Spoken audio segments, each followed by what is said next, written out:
restaurant ng kuya ko, ano? Kung gusto nyo mag-order dito. Sa ano to? Kabaldon. Pag-package yun ang Disneyland kung gusto nyo kumain ng Disney restaurant siya dito. Pasukin natin.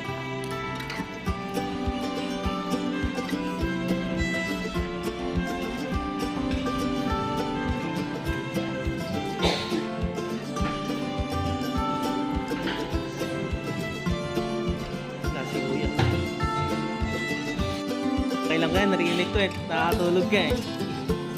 Yung binidyohan na kita, pinopromote ko yung ano ma. Kuya, pinopromote ko yung restaurant mo. Yan si Kuya Michael. Mayari nitong Dennis. Nagigising lang.